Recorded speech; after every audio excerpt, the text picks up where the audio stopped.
அல்ஹம்துலில்லாஹி ரப்பில் ஆலமீன். அல்லாஹும்ம ஸல்லி அலா சய்யிதினா முஹம்மதின் அல்லாஹும்ம ஸல்லி அலைஹி வஸல்லிம்.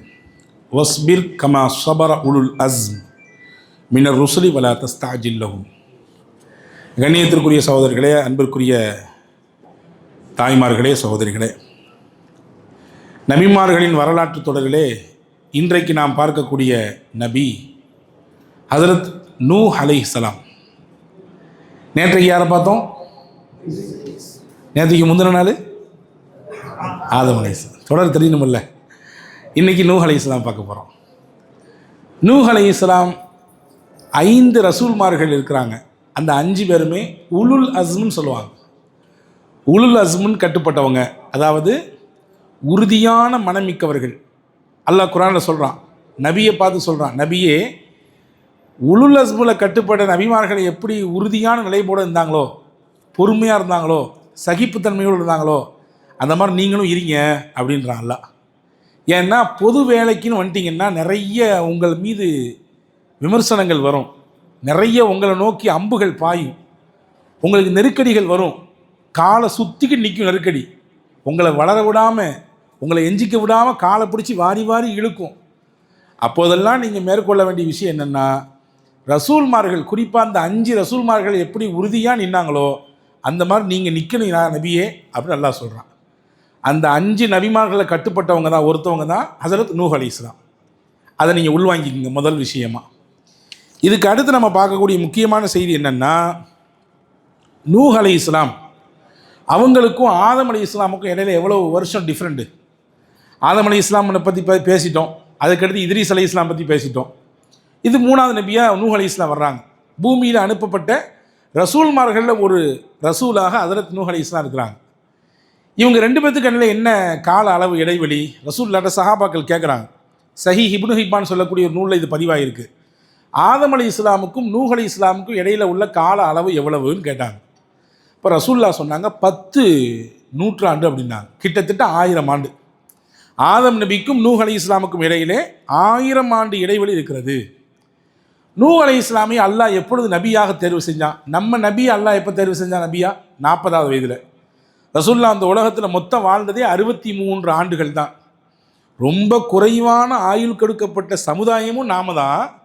நமக்கு அனுப்பப்பட்ட நபிக்கும் ரொம்ப குறைவான ஆண்டுகள் தான் அந்த உலகத்தில் வாழ்ந்துருக்காங்க. ஆனால் நிறைவான வாழ்வு வந்திருக்காங்க. நீங்கள் வரலாறை பார்க்கும்போது உங்களுக்கு தெரியும், அடுத்தடுத்து நபிமார்களுடைய வரலாறுலாம் நீங்கள் உள்வாங்கும்போது, படுபாவி, நமக்கு ரொம்ப ஆயுள் கம்மியாக இருக்குதுன்னு நம்ம நினைப்போம். நூஹ் அலைஹிஸ்ஸலாமுக்கு நபித்துவம் கொடுக்கும் பொழுது அவங்களுக்கு வயசு 480 வயசு. இப்னு அப்பாஸ் ரலியல்லாஹு சொல்கிறாங்க, நூஹ் அலைஹிஸ்ஸலாமை அல்லாஹ் நபியாக தேர்வு செய்யும் பொழுது அவங்களுக்கு 480 வயசு. அப்போ தான் அல்லாஹ் நபித்துவம் கொடுத்தான். நிறைய கருத்துக்கள் இருக்குது. இப்னு அப்பாஸ் ரலியல்லாஹுடைய கருத்து ரொம்ப நம்பகத்துவம் வாய்ந்தது. ஹஸரத் நூஹ் அலைஹிஸ்ஸலாமை பற்றி குர்ஆனில் நீங்கள் நிறைய இடத்துல பார்க்கலாம். நிறைய இடத்துல அல்லாஹ் சொல்கிறான். சூரா யூனுஸில் சொல்கிறான், சூரா ஆராஃபில் சொல்கிறான், சூரா சாஃபாத்தில் சொல்கிறான், சூரா அம்பியாவில் நூஹ் அலைஹிஸ்ஸலாம் பற்றி சொல்கிறான், சூரா ஷுஅராவில் சொல்கிறான், முமினூனில் சொல்கிறான், சூரா ரஅதில் சொல்கிறான். இதெல்லாம் தாண்டி ஒரு தனி அத்தியாயம் நூஹ் அலைஹிஸ்ஸலாமுக்கு அல்லாஹ் இட்டிருக்கிறான். நீங்கள் 29 ஜுஸு எடுத்து பார்த்தீங்கன்னா அதனுடைய மையப்பகுதியில் சென்டரில் நூஹ் அலைஹிஸ்ஸலாமை பற்றி அவங்க பேர்லேயே ஒரு தனி அத்தியாயம் இருக்கிறது. நூஹ் அலைஹிஸ்ஸலாம் என்ன செஞ்சாங்க உலகத்தில்? எல்லா நபிமார்களும் என்ன செஞ்சாங்க? அதே வேலையை தான் நூஹ் அலைஹிஸ்ஸலாம் செஞ்சாங்க. ஆதம் அலைஹிஸ்ஸலாமுக்கு பின்னால் இந்த பூமியிலே கொஞ்ச நாளைக்கு நல்லா தான் இருந்துச்சு. பொதுவாகவேங்க ஒரு பூஸ்ட் சார்ஜ் மக்களாகி நமக்கு இருந்துக்கிட்டே இருக்கணும். அது இல்லாக்கட்டி நம்ம ட்ராக்கு கொஞ்சம் அப்படி மேலே மாதிரி மாறும். ஈமானிய உணர்வு நமக்கு ஏதாவது ஒரு ரூபத்தில் இருந்துகிட்டே இருக்கணும். செவி வழியாகவோ, பார்வை வழியாகவோ, நம்ம கையை பிடிச்சி ஒருத்தர் கூட்டிகிட்டு போகிற வழியாகவோ ஏதோ ஒரு ரூபத்தில் இருக்கணும். இல்லைன்னு சொன்னால் கொஞ்சம் அப்படி வித்தியாசமாக மாறி போயிடும். ஆதம் அலைஹிஸ்ஸலாமுக்கும் நூஹ் அலைஹிஸ்ஸலாமுக்கும் இடையில கிட்டத்தட்ட 1000 ஆண்டு இல்லையா, 10 நூற்றாண்டு. இந்த கேப்பில் என்ன ஆகி போச்சுன்னா, உலகத்தில் முதல்ல சிலை வணக்க வழிபாடு தோன்றியது நூஹ் அலைஹிஸ்ஸலாமுடைய காலத்தில் தான். அவங்க காலகட்டத்தில் தான் சிலை வணக்க வழிபாடு தோன்றியது. எப்படி தோணுச்சு? அது எப்படி 2 நபி வந்துட்டு போயிருக்கிறாங்களே இடையில, அது எப்படி மக்கள் மாறுறாங்க அப்படின்னா, எப்பொழுதுமே ஷைத்தான் இருக்கிறான்னு கெட்டதை நல்லது மாதிரி காட்டுவான். அப்படி தான் காட்டினா நூஹ் அலைஹிஸ்ஸலாமுடைய சமூகத்தில். எப்படி காட்டினா, உங்களோட எவ்வளோ நல்லவங்க வாழ்ந்துட்டு இறந்து போகிறாங்க, அவங்களெல்லாம் நீங்கள் மறந்துடலாமா? அவங்களெல்லாம் நீங்கள் மறக்கலாமா? அவங்களுக்குன்னு ஏதாவது ஒரு படம் செஞ்சு வைங்களேன். படம் சிலலாம் வேண்டாம், சும்மா அவங்கள ஒரு படமாக வரைஞ்சி வைங்க. அவங்கள நினைக்க வரும்போதெல்லாம் அவங்கள பார்த்துக்குங்க, பார்த்து பார்த்து மனசு சந்தோஷப்பட்டுக்குங்க அப்படின்னு ஒரு சின்ன ஒரு கற்பனை ஏற்படுத்தலாம். ஆமாம், நல்லா தானே தெரியுது, ஒரு படத்தை செஞ்சு வச்சா என்ன, அவங்கள பார்த்துக்கதாமே, நம்ம அல்லாஹ் வணங்குறோம், சும்மா பார்த்துக்கலாம் அவங்கள அப்படின்னு போச்சு. இதுக்கு அடுத்த தலைமுறை எப்படி வந்துச்சு? பொதுவாகவே தலைமுறை மாற மாற பழக்க வழக்கங்களும் பண்பாடுகளும் மாறிக்கொண்டே இருக்கும். 60 இருக்க மாதிரியா 2027 பிள்ளைங்க இருக்காங்க? ஜென்னி இசட்டுங்கிறான், ஆல்ஃபான்றான், பீட்டான்றான், என்னெல்லாமோ போய்கிட்டு இருக்கு. பேசவே முடியல இல்லையா? பார்க்குறோம். அப்போ தலைமுறை மாற மாற பழக்க வழக்கங்கள் நிறைய மாறும். இப்போ முதல்ல படமாக வரைஞ்சவங்க, அதுக்கு அடுத்து வந்தவங்க, ஏன் நம்ம இதை ஒரு சிலையாக வடித்தா என்ன அப்படின்னு ஒரு சிந்தனை ஏற்பட்டுச்சு. சிலையாக வடித்தான், சும்மா பார்த்துக்கிட்டு இருந்தவன் அடுத்தடுத்த காலகட்டத்தில் அவங்கள முன் வச்சு எல்லாத்தையும் செய்ய ஆரம்பித்தான். என்ன செஞ்சாலும் முதல்ல அவங்கள்ட்ட போய் பெர்மிஷன் வாங்குறது, அவங்க பெர்மிஷன் கொடுத்தா அடுத்து சரி. இப்படி ஒரு கட்டத்தில் எப்படி மாறி போச்சுன்னா, அல்லாஹ் தான் வணங்க தகுதியானவன் என்ற ஓரிரை கொள்கையிலிருந்து அதுக்கு ஈக்குவலான அந்தஸ்து இந்த கற்களுக்கும் சிலைகளுக்கும் கொடுக்க துவங்கினான். இது நூஹ் அலைஹிஸ்ஸலாமுடைய காலத்தில் ஏற்பட்டுச்சு. இதை தடுக்கிறதுக்காண்டி தான் அல்லாஹ் தஆலா நூஹ் அலைஹிஸ்ஸலாமை உலகத்திலே அனுப்பினான். உலகத்திலே நூஹ் அலைஹிஸ்ஸலாம் அனுப்பியவுடன் அவர்கள் சொன்ன விஷயம் இதுதான்: உங்களுக்கு அல்லாஹ்வாகிய ஒருத்தனை மட்டும் நான் ஞாபகப்படுத்த வந்திருக்கிறேன், உங்கள்லேருந்து ஒருத்தனாக வந்திருக்கிறேன். எனவே அந்த அல்லாஹ்வை நீங்கள் மறந்து விடாதீர்கள். அவன்தான் ஏக இறைவன், அவனுக்கு இணையாக துணையாக உலகத்தில் யாருமே இல்லை அப்படின்றத உறக்க சொன்னாங்க. பாருங்க, நாளைக்கு மறுமையில் நம்மளை எல்லாருமே, உலகத்தில் வாழ்ந்த எல்லாருமே நம்மளுக்கு சிபாரிசு செய்கிறதுக்காண்டி சில நபிமார்கள்ட்ட போய் நிற்போம். ஹதீஸில் வந்திருக்கிற ரசூலுல்லாஹ் சொல்கிறாங்க, ஃபஸ்ட்டு யார்கிட்ட போவாங்களா மக்கள்லாம்? எங்களை கவனிங்களேன், எங்களை கொஞ்சம் காப்பாற்றுங்களேன், ஹெல்ப் பண்ணுங்களேன் அப்படின்னு சொல்கிறது முதல்ல போகிறது யார்கிட்டன்னா ஆதம் நபிகிட்ட போவாங்க. ஆதம் நபி கையை விரிச்சிடுவாங்க, பாவா என்னையை விடுங்க, நானே சொர்க்கத்திலேருந்து வெளியே வந்துட்டேன், செய்யக்கூடாத காரியத்தை செஞ்சு போட்டேன், ஏன்ட்ட கேட்டு இன்னும் புண்ணியம் இல்லை, அடுத்து நேரம் நீங்கள் நூஹ்கிட்ட போங்க, நல்லா. அதாவது ஆதம் அலைஹிஸ்ஸலாம் சொல்லுவாங்க. எல்லா மக்களும் நூஹ் அலைஹிஸ்ஸலாம் இடத்திலே போவார்கள். அதாவது யாருக்கெல்லாம் ரெக்கமெண்ட் வேணும்னு நினைக்கிறாங்களோ, அல்லாஹ்ட்ட கொஞ்சம் பரிந்துரை வேணும்னு நினைக்கிறாங்களோ, அவங்கெல்லாம் ரெண்டாவதாக யார்கிட்ட போவாங்கன்னா நூஹ் அலைஹிஸ்ஸலாம் இடத்திலே போவார்கள் என்று ஒரு செய்தியை ஹதீஸிலே பெருமானா ஸல்லல்லாஹு அலைஹி வஸல்லம் சொல்கிறாங்க. அப்போ அவ்வளவு ரொம்ப முக்கியத்துவம் வாய்ந்த நபியாக ஹஜ்ரத் நூஹ் அலைஹிஸ்ஸலாம் இருக்கிறாங்க. பொதுவாகவே நபிமார்களுடைய வரலாற்றை பொறுத்தவரைய இவங்க சத்தியத்தை எடுத்து சொல்லும் பொழுது முதல்ல அவங்கள யார் ஏற்றுக்குவாங்கன்னா, சமுதாயத்தில் கடைநிலையில் இருக்காங்க பாருங்க, பொருளாதாரத்தில் அங்கீகாரத்தில் ரொம்ப பேக்வேர்டு கம்யூனிட்டியாக இருப்பாங்க பாருங்க, ரொம்ப பின்தங்கிய நிலையில், அவங்க தான் ஏற்றுக்குவாங்க. அதே மாதிரி நூஹ் அலைஹிஸ்ஸலாமை அந்த மாதிரியான மக்கள் தான் ஏற்றுக்கிட்டாங்க. சமுதாயத்தில் உயர்ந்த நிலையில், பொருளாதாரத்தில், கல்வியில், இன்ன பிற வசதி வாய்ப்புகளில் மேல்நிலையில் இருந்தாங்க பார்த்தீங்களா, அவங்கெல்லாம் அப்படி ஏதோ எறும்பை பார்க்குற மாதிரி நூஹ் நபியையும் அவங்கள ஏற்றுக்கொண்டவங்களையும் பார்த்தாங்க. இவங்க எல்லாம் ஒரு ஆளா, மனுஷங்களா இவங்கெல்லாம் அப்படின்ற மாதிரி. அல்லாஹ் குர்ஆன்ல அதை சொல்கிறாங்க. அவங்கள்ட்ட போய் நூஹ் அலைஹிஸ்ஸலாம் பேசுனாங்க, இந்த மாதிரி நான் சத்தியத்தை கொண்டு வந்திருக்கிறேன், நீங்கள் ஏற்றுக்குங்க, இப்படி மாறி நிற்கக்கூடாது, இறைவனுக்கு இணை வைக்கக்கூடாது, அல்லாஹ்வுடைய வேதனை சந்திக்க வேண்டியதுன்னு சொல்லும் பொழுது அந்த செல்வந்தர்கள், பணம் படைத்த வள்ளல்கள், பணம் படைத்த அந்த அந்த பண பீரங்கிகள் என்ன சொன்னாங்க? குர்ஆன் சொல்லுது, ஆலு அனுமினு லக்க வத்தபஅக்கல் அர்தலூன், நாங்கள் ஏன் உங்களை நம்பிக்கணும், உங்களை ஃபாலோ பண்ணுறது எல்லாம் யார்? எல்லாம் தாழ்ந்த குடிகள், சமுதாயத்தில் பின்தங்கியவங்க, ரொம்ப பின்னால் இருக்கக்கூடியவங்க உங்களை ஃபாலோ பண்ணுறாங்க. அவங்களும் நாங்களும் சமமா? உங்களை நாங்கள் ஃபாலோ பண்ணால் அப்போ அவங்களுக்கும் எங்களுக்கும் என்ன வித்தியாசம்? இந்த ஏற்றத்தாழ். நாங்கள் காசால், பணத்தால், அந்தஸ்தால், வசதியினால், எங்கள்கிட்ட இருக்கக்கூடிய செல்வாக்கு, நாங்கள் எவ்வளோ பெரிய ஹைட்டில் இருக்கிறோம், உங்களுக்கு பின்னாடி நாங்களும் வந்துன்னு சொன்னால் அவங்களும் நாங்களும் சமமாயிருவோமே, ஏன் நாங்கள் பின்பற்றணும் அப்படின்னு கேட்டாங்க. குர்ஆன் சொல்கிறது. அப்போ ஹஜ்ரத் நூஹ் அலைஹிஸ்ஸலாம் சொன்னாங்க, சராசரி என்பது பொருளாதாரத்தை வைத்தோ, ஒரு மனிதனுக்கு சமம் பார்ப்பது, ஈடு இணை பார்ப்பது காசு பணத்தை வச்சோ செல்வாக்கை வச்சோ கிடையாதுயா, நம்பிக்கையை வச்சு, இறைவனுடைய அந்த ஆழமான ஈடுபாட்டை வச்சு, உன் உள்ளத்தில் இருக்கக்கூடிய இறை நம்பிக்கையை வச்சு தான் பார்க்கணும். நீ என்ன காசு பணத்தை வச்சு செல்வாக்கை வச்சு பார்த்துக்கிட்டு இருக்கிற அப்படிங்கிறத ஹஜ்ரத் நூஹ் அலைஹிஸ்ஸலாம் அந்த மக்களுக்கு எடுத்து சொன்னார்கள். ஆனால் புரியலை. நாயகத்தின் வரலாறை பாருங்களேன், அபூஜஹல், ஷைபா, உத்துபா, பெரிய பெரிய செல்வந்தர்கள்லாம் ரசூலுல்லாவை வெறுத்தாங்க. ஆனால் ரசூலுல்லாவை யார் அரவணைச்சிக்கிட்டா? பிலால், அம்மார், யாசர், சுஹைப், இந்த மாதிரி ஏழ்மை நிலையில் இந்த சஹாபாக்கள்லாம் ரசூலுல்லாவை அரவணைச்சிக்கிட்டாங்க. இதுதான் நாயகத்தின் வரலாறு. உலகத்தினுடைய நடப்பு என்னன்னா, நல்ல விஷயங்களை வேகமாக உள்வாங்கக்கூடிய ஆற்றலை நீங்கள் மற்றவங்களை குறைச்சி பேச நினைக்கக்கூடாது. யதார்த்தத்தை சொல்கிறேன். வேகமாக உள்வாங்கக்கூடிய ஆற்றலை அல்லாஹ் சமூகத்தின் கடைநிலையில் இருக்கக்கூடிய மக்களுக்கு கொடுப்பான். அதை வேகமாக அவங்க உள்வாங்கிக்குவாங்க, சீக்கிரமாக அதை எடுத்துக்குவாங்க. அந்த ஆற்றலை அல்லாஹ் அவர்களுக்கு கொடுப்பான். அந்த வரிசையிலே ஹஜ்ரத் நூஹ் அலைஹிஸ்ஸலாமை ரொம்ப சமுதாயத்தில் பின்தங்கிய மக்கள் ஏற்றுக்கிட்டாங்க. அதே நேரத்தில் மேல்நிலையிலே இருந்த மக்கள் எல்லாம் வெறுத்தார்கள், ஒதுக்கினார்கள் என்பது மட்டுமல்ல, பொதுவாகவே மனுஷனுடைய இயல்பு என்ன தெரியுமா? தான் செய்யக்கூடிய பணிகளுக்கு அங்கீகாரம் வேணும்னு நினைப்பான்.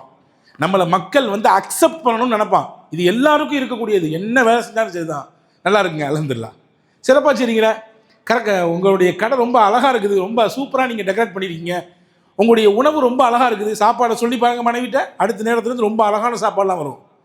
நீங்கள் பாட்டு குறைக்கு மேலே குறையா சொன்னீங்கன்னா இந்த மனுஷனுக்கு எம்பிட்டு கொட்டி தொலைஞ்சோம், ஒரு புண்ணியம் இல்லை அப்படின்ற வெறுப்பு தான் வரும். இது இயற்கை. நீங்கள் என்னையை பார்த்து கேட்கக்கூடாது, அஜரத் உங்களுக்கு நிறைய அனுபவம் போல தெரியுதுன்னு கேட்காதீங்க. யதார்த்தத்தை சொல்லுகிறேன். நீங்கள் அங்கீகரித்தால் மனித மனம் இன்னும் சந்தோஷம் அடையும், குதூகலம் அடையும். எனவே தான் ரசூலுல்லாஹ் சஹாபாக்களை அக்செப்ட் பண்ணாங்க. எப்படி அக்செப்ட் பண்ணாங்க?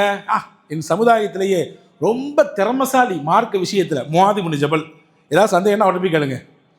இந்த சொத்து கணக்கீடு விஷயத்தில் ரொம்ப திறமசாலிங்க ஸைத் இப்னு சாபித், அவர்கிட்ட போய் கேளுங்க. ஏதாவது சொத்து விவகார விஷயமா உங்களுக்கு டவுட் இருந்துச்சுன்னா அவர்கிட்ட போய் கேளுங்க.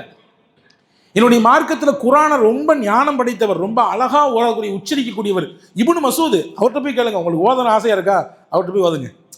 இது இருக்கும் பொழுதே ரசூலுல்லாஹ் அங்கீகரித்தாங்க. இறந்த பின்னாடி அங்கீகரித்து புண்ணியம் இல்லை. நம்மள நிறைய பேருக்கு என்ன தெரியுமா பழக்கம்? இருக்கும் பொழுது கொண்டாடுறதே இல்லை யாரையுமே. செத்து இறந்த பின்னாடி அல்லது இடத்த காலி பண்ண பின்னாடி அவரை மாதிரி உண்டா, ஐயோ அவரை மாதிரி உண்டா, அப்படி ஒரு மனுஷன் உண்டா? அத்தா இருக்கும் பொழுது அத்தாவை கொண்டாடுறதே இல்லை. அத்தா இறந்த பின்னாடி ஐயோ எங்கள் அத்தா எப்படி கஷ்டப்படாது தெரியுமா என்னை வளர்க்குறதுக்கு, எங்கள் அத்தா எப்படி கண்முழிச்சார் தெரியுமா, எங்கள் அத்தா எப்படி தெரியுமா, இப்படி தான் வானத்துக்கு பூமிக்கும் புகழ்றது. இருக்கும் பொழுது தூசியை மதித்த மாதிரி கூட அவரை மதிக்கிறது இல்லை. அன்பர்களே, பொதுவாக மனித இயல்பு அங்கீகாரத்தை தேடும். அதே மாதிரி நூஹ் அலைஹிஸ்ஸலாமும் தேடினாங்க. ஆனால் அங்கீகாரம் அவங்களுக்கு கிடைக்கல, யாருமே ஏற்றுக்கலை. திரும்பின இடமெல்லாம் அடி மட்டும் இல்லை, கேலி, கிண்டல், அவமானம், தலக்குனிவு தொடர்ச்சியாக அவங்களுக்கு வந்துட்டே இருந்துச்சு. ஆனால் அதையெல்லாம் கண்டு நூஹ் அலைஹிஸ்ஸலாம் மனம் வருந்தலை. ரொம்ப அழகான பாடங்க நம்ம வாழ்க்கைக்கு. உங்கள் உலகத்தில் நீங்கள் வாழும் பொழுது உங்களை பாராட்டுறவங்களை விட தூற்றி பேசுகிறவங்க தான் நிறைய இருப்பாங்க. அப்போ நூஹ் அலைஹிஸ்ஸலாம் எப்படி மனதைரியமாக இருந்தாங்களோ அது மாதிரி நீங்களும் இருங்க. என்னை அப்படி பேசுகிறாங்களே, என்னை குறை பண்ணுறாங்களே, என்னை தூட்டி பேசுகிறாங்களே, இப்படி குடும்பத்துக்குன்னு மாடாக உழைக்கிறேன், என்னை அங்கீகரிக்கிறதே இல்லையே, உதாசீனப்படுத்துகிறாங்களே அப்படின்னு நினச்சி ரொம்ப வருத்தலாம் படாதீங்க. நம்ம எம்பிட்டு வருத்தப்பட்டாலும் அவங்களுக்கு தெரிய போகிறதில்ல. அதனால் நீங்கள் செய்ய வேண்டியது என்ன அப்படின்னா, உறுதியான திடத்தோடு அல்லாஹ்வின் மீது நம்பிக்கை வச்சு நூஹ் அலைஹிஸ்ஸலாம் போன மாதிரி போய்கிட்டே இருக்கின்றான் அல்லாஹ்.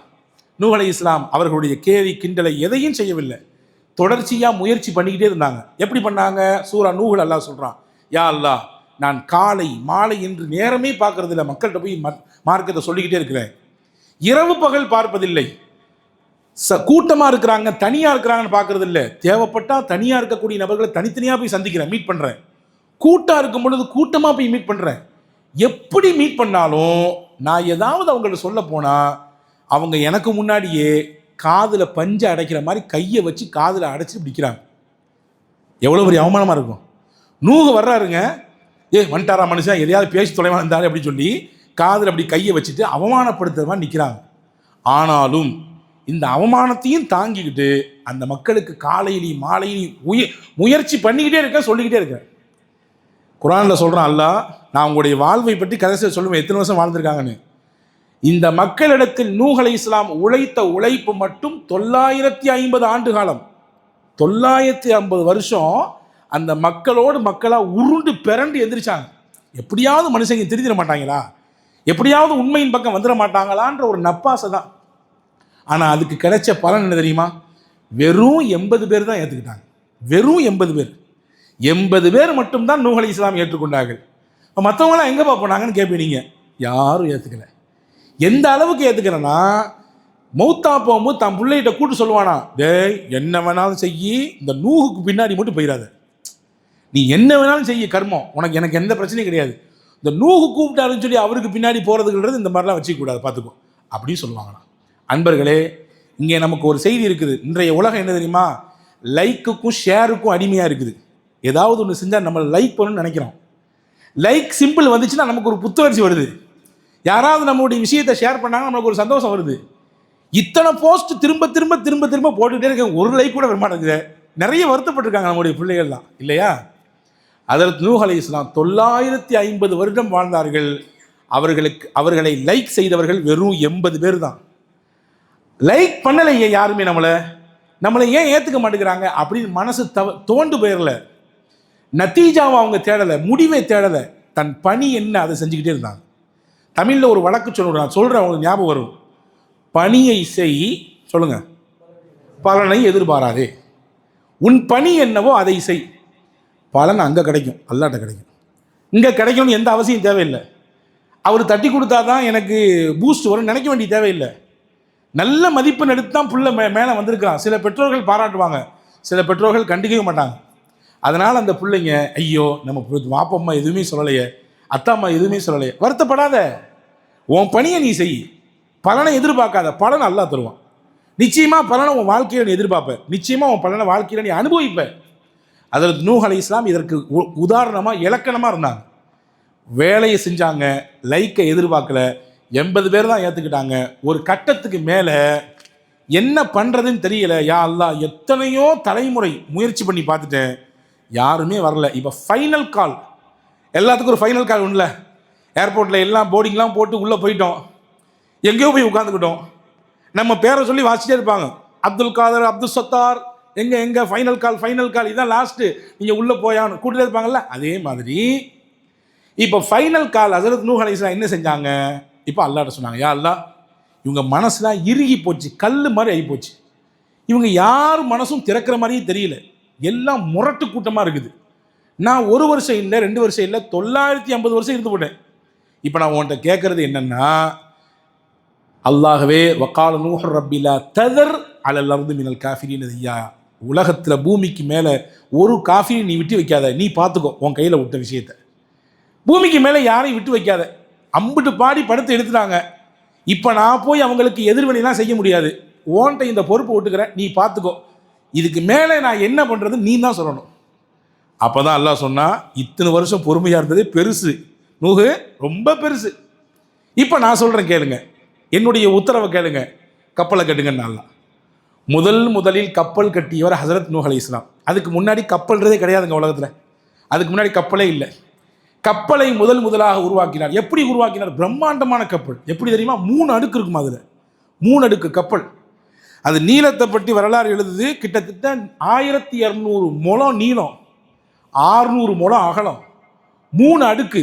மேல் தளத்தில் பறவைகள், நடுத்தளத்தில் ஃபர்ஸ்ட் ஃப்ளோரில் வந்து மனிதர்கள், கீழ்த்தளத்தில் கிரவுண்ட் ஃப்ளோரில் வந்து விலங்கினங்கள், உயிரினங்கள்லாம் ஏற்ற சொன்னான்ல கெட்டினான். அந்த ஊர் எங்கே இருந்துச்சு? கடலுக்கும் அந்த ஊருக்கும் சம்மந்தமே கிடையாது, வெளியில் இருந்துச்சு. இப்போ நம்ம சென்னையில் இருக்கோம், கடல் ஓரத்தில் இருக்கிறோம். சில ஊர்கள் இருக்குது, கடலுக்கும் அந்த ஊருக்கும் சம்மந்தமே இருக்காது, ரொம்ப நீண்ட தூரம் பயணிக்கணும் இல்லையா? இப்போ திருச்சியில் கடல் கிடையாது இல்லையா?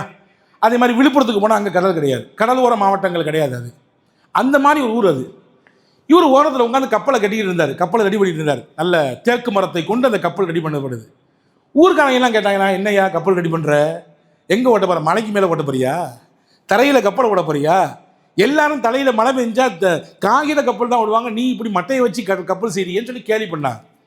ஹஜ்ரத் நூஹ் அலைஹிஸ்ஸலாம் சொன்னாங்க, இந்த கப்பல் நான் தரையிலையோ மலையிலையோ விடுறதுக்கு இல்லை, இந்த ஊரில் ஓட போகுது, அல்லாஹ்வுடைய வேதனை வரப்போகுது, இப்போவாவது நீங்கள் கொஞ்சம் தப்பிச்சுக்குங்க, இப்போவாவது சுதாரிச்சுங்கப்பான்னு சொன்னாங்க ஹஜ்ரத் நூஹ் அலைஹிஸ்ஸலாம். கேட்கல.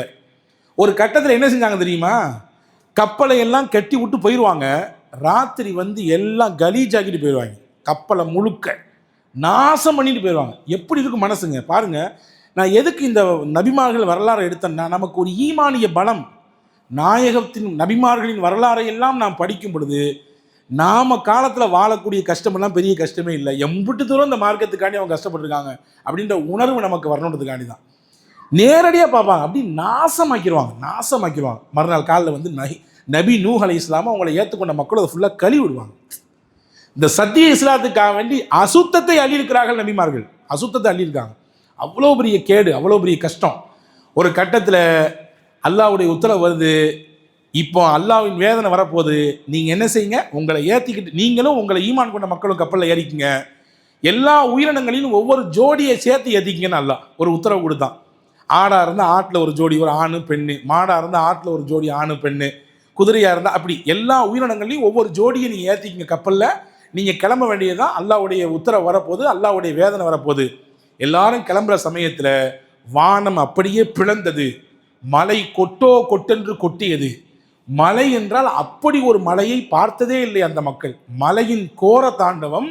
ஒரு கட்டத்தில் ஊருக்குள்ளே சுனாமியை போன்ற அலை வந்தது. முதல்ல சுனாமி எந்த காலத்தில் ஏற்பட்டுச்சுன்னா நூஹ் அலைஹிஸ்ஸலாமுடைய காலத்தில் ஏற்பட்டுச்சு. வெள்ளப்பெருக்கு அப்படியே தத்தளித்து வருகிறது. அந்த அந்த கப்பல் அவ்வளவு பெரிய சுனாமியிலே அப்படியே நீந்தி அப்படியே பறந்தது. போகிற வழியில் ஹஜ்ரத் நூஹ் அலைஹிஸ்ஸலாம் தன்னுடைய மகனை பார்த்தாங்க. 4 பிள்ளைங்க, ஆம்பளை பிள்ளைங்க. யாம் என்ற ஒரு பையன் மட்டும் அவரை ஏற்றுக்கொள்ளவில்லை. மற்ற பிள்ளைங்களாம் ஏற்றுக்கிட்டாங்க. அந்த பிள்ளைங்களுடைய மனைவிமார்கள்லாம் ஏற்றுக்கிட்டாங்க. அதே மாதிரி நூஹ் அலைஹிஸ்ஸலாமுடைய மனைவி நூஹ் அலைஹிஸ்ஸலாமை ஏற்றுக்கலை. பாருங்க, ஒரு பெண் ஒரு கணவனுக்கு துணையாக இருந்தால் அந்த துணையின் வழியாக எவ்வளோ பெரிய சாதனையும் ஒரு ஆணால் செய்ய முடியும். தமிழில் சும்மாவா சொல்லியிருக்காங்க, ஒரு ஆணினுடைய வெற்றிக்கு பின்னாடி பெண்ணுன்னு. அந்த பெண் அம்மாவாகவும் இருக்கலாம், மனைவியாகவும் இருக்கலாம், தாயாகவும் இருக்கலாம், தாரமாகவும் இருக்கலாம், இல்லையா? அப்போ நூஹ் அலைஹிஸ்ஸலாமுடைய மனைவி நூஹ் அலைஹிஸ்ஸலாமை ஏற்றுக்கலை, கடைசி வரை ஏற்றுக்கலை. ஒரு பையன் ஏற்றுக்கலை. பையனை போகும்போது சொல்கிறாங்க, யா புனை இருக்கம் மானா வலாத்தக்கும் மால் காஃபிரி, எங்களோடு சரி கப்பலில் ஏறி இருப்பா, கடுமையான வெள்ளம் வரப்போது, அழிஞ்சு போயிடுவேன்னு சொல்கிறாங்க. அந்த பையன் சொன்னால், நான் மலைக்கு உச்சியில் போய் ஏறி நிற்குவேன், மலை உச்சியில் போய் ஏறி நிற்பேன், என்னையெல்லாம் ஒன்றும் செய்யாதுன்னு சொன்னான். ஹஜ்ரத் நூஹ் அலைஹிஸ்ஸலாம் சொன்னாங்க, நீ எம்பிட்டு பெரிய மலை உச்சிக்கு போனாலும் சரிதான், அதையும் தாண்டி அலை வரும், அந்த அலையிலே நீ வீழ்ந்து போவா என்று சொன்னார்கள். அவன் கண்டுகொள்ளவில்லை. கடைசியிலே நூஹ் அலைஹிஸ்ஸலாம் அந்த ஊரை விட்டு வெளியேறினார்கள். வெளியேறி அந்த கப்பலில் பயணித்தார்கள். ஒட்டுமொத்த ஊரும் வெள்ளத்தால் அழிக்கப்பட்டது. மூழ்கி தத்தளித்து இறந்து போனார்கள். ஹஜ்ரத் நூஹ் அலைஹிஸ்ஸலாமும் அவர்களை ஏற்றுக்கொண்ட மக்களும் அந்த கப்பலிலேயே பயணித்து கடைசியில் துருக்கிக்கு பக்கத்தில் இருக்கக்கூடிய ஜூதி மவுண்டன் என்று சொல்லக்கூடிய அந்த ஜூதி மலையிலே அவர்கள் போய் இறங்கினார்கள். கப்பலிலிருந்து இறங்கியதற்கு பின்னால் அந்த பகுதியிலே நூஹ் அலைஹிஸ்ஸலாமும் அவர்களை ஏற்றுக்கொண்ட மக்களும் 380 வருஷம் வாழ்ந்தாங்க. இந்த வெள்ளம் கழிஞ்சி 380 வருஷம் வாழ்ந்தாங்க. நீங்கள் கணக்கு சொல்கிற மறுபடியும் கேளுங்க. அவங்களுக்கு நபித்துவம் கொடுக்கப்படும் பொழுது 480. கப்பலில் இருந்து இறங்கின பின்னாடி எத்தனை வருஷம் வாழ்ந்தாங்க? 350. கிட்டத்தட்ட அந்த மக்களோடு மக்களாக உருண்டு பிறண்டு வாழ்ந்த வருஷம் எத்தனை? தாவத் மட்டும் 950. இதை கூட்டி பாருங்க, 1780 வயது வாழ்ந்தவர்கள் ஹஜ்ரத் நூஹ் அலைஹிஸ்ஸலாம். நூஹ் அலைஹிஸ்ஸலாம் மௌத்தாகும்போது சொன்னாங்க, தன் பையனை கூப்பிட்டு, 2 விஷயம் நான் உனக்கு சொல்கிறேன்பா, அதை செய், 2 விஷயத்தை செய்யாத. என்ன சொல்ல போகிறேன்? 2 விஷயம். லா இலாஹ இல்லல்லாஹ் நிறைய சொல்லு. அவங்க தான் அதிகமாக சொன்னாங்க. இந்த உலகத்தில் லா இலாஹ இல்லல்லாஹ் அதிகமாக சொன்னது யாருன்னா நூஹ் அலைஹிஸ்ஸலாம். காரணம் என்னன்னா, அவங்க காலத்தில் நிறைய ஷிர்க் நடந்துச்சு. லா இலாஹ இல்லல்லாஹ் சொல்லிக்கிட்டே இரு, அதை விட பெருசு ஒன்றுமே இல்லை. 2வது சொன்னாங்க, சுபஹானல்லாஹி வபிஹம்திஹி சொல்லிக்கிட்டே இரு. ஏன்னா எல்லாத்துக்கும் உணவு இருக்குது, நம்ம ஆன்மாவுக்கும் நம்முடைய உடலுக்குமான உணவு சுபஹானல்லாஹி வபிஹம்திஹி, அதை மறந்துடாதுன்னு சொன்னாங்க. 2 விஷயத்தை செஞ்சிடாத. மொதல் விஷயம், அல்லாஹ்வுக்கு இணை வச்சிடாது. எந்த சந்தர்ப்பத்தையும் எந்த ரூபத்திலும் இணை வரக்கூடாதுப்பா. 2வது சொன்னாங்க, பெருமை அகம்பாவம் ஆணவம் ஒரு காலமும் கொள்ளாதே. இந்த பெருமையும் அகம்பாவம் உன்னை அழித்து விடும் என்று ஹஜ்ரத் நூஹ் அலைஹிஸ்ஸலாம் தன் மகனுக்கு சொன்னார்கள். அது அவர்களுக்கு மட்டுமாக அல்ல, நமக்கும் சேர்த்து தான். எல்லாம் வல்ல அல்லாஹ் இந்த வரலாற்றின் வழியாக நமக்கும் ஈமானிய புத்துணர்வை தருவானாக. இன்ஷா அல்லாஹ் நாளைய தினம் தொடர்ந்து அடுத்து ஹூத் என்கின்ற நபி அவர்கள் எந்த சமூகத்துக்கு அனுப்பப்பட்டாங்க, அந்த சமூகத்தினுடைய நிலைப்பாடெல்லாம் எப்படி இருந்துச்சு, அவங்கள எந்தெந்த மாதிரியான கஷ்டங்கள்லாம் பார்த்தாங்கன்றதை இன்ஷா அல்லாஹ் நாளை பார்ப்போம். அல்லாஹ் வரலாற்றின் வழியாக வாழ்ந்து கொண்டிருக்கிற அந்த பெருமக்களை நினைவு கூறுவதன் வழியாக நமக்கு ஈமானிய நல் பணத்தை தருவானாக. ஆமீன். வாஹிர் தாவானில் அல்ஹம்துலில்லாஹி ரப்பில் ஆலமீன்.